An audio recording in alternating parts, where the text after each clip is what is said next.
A vigil on Sunday night where the mother of Kyron Horman and other friends and family gathered to mark 15 years since his disappearance. The case of the missing 7-year-old drew national attention. Now local investigators are pushing it to the forefront once again.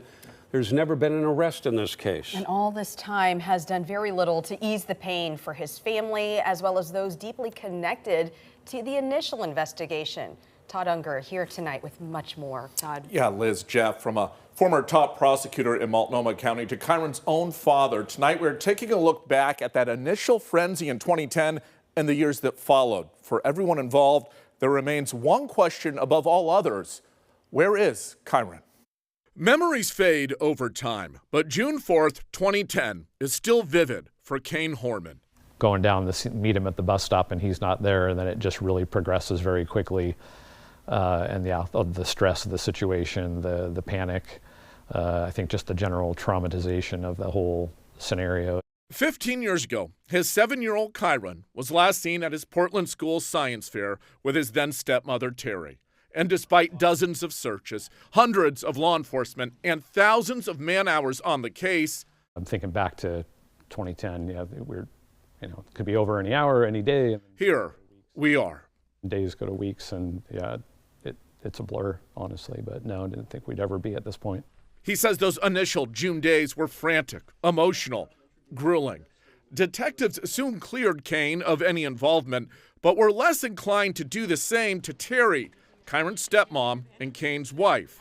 They soon divorced. When other people involved weren't clearing, I think that's when I'll speak for myself, that I was starting to get different feelings about things that were going on.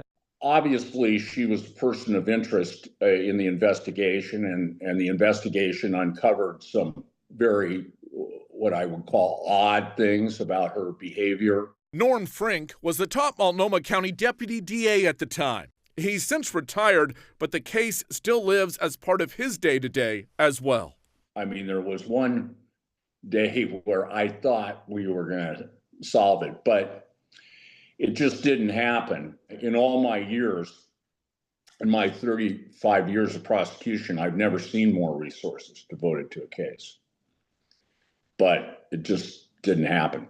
Now, the DA's office is putting fresh eyes on the disappearance as detectives work to digitize evidence and then get help from the FBI. This amount of time later, most cases don't get this amount of resource. So we're extremely grateful for the continued work that they're doing. For Kaine, the most important thing remains bringing Kyron home. And yes, he still believes it can happen. We're coming for you. We're definitely still working. We're not giving up. If you're out there alive and somehow you hear this, somehow I don't know. But everyone's still looking. Everyone's hoping for the best outcome possible. And we're not done. You're not home. We're not done. Yeah, obviously, Kaine really wanting to stress that point there. I want everyone to look at these age-progressed images from the sheriff's office. This is what Kyron might look like today if he was 19, 20, or even 21 or 22. There's still a $50,000 reward in this case. You know, we look back on that. He disappears from school. They were having a science fair that day. Dozens of people were there, yet no one really saw anything out of the ordinary. No one saw him leave the school. And it was a few years before surveillance cameras were readily available, where they were in every school, every home. So they were missing that important clue. There was no video evidence or anything. It is absolutely one of the biggest mysteries out there right now. Yeah, it definitely in the Portland, Oregon area is probably the biggest mystery. We should note Terry, she always denied involvement in it. She was never arrested. She went on Dr. Phil 9 years ago.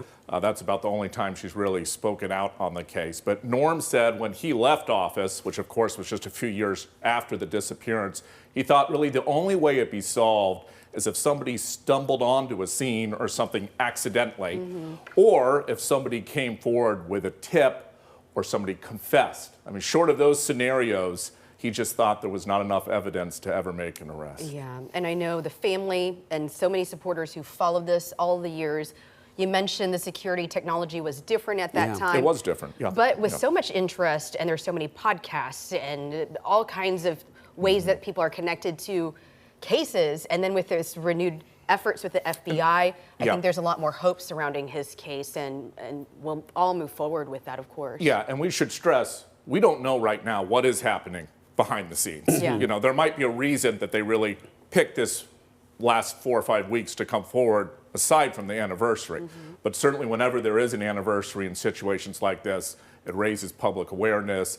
That ultimately could be what helps solve the case. Yeah. Todd, thank you. Yeah. Thanks, Todd.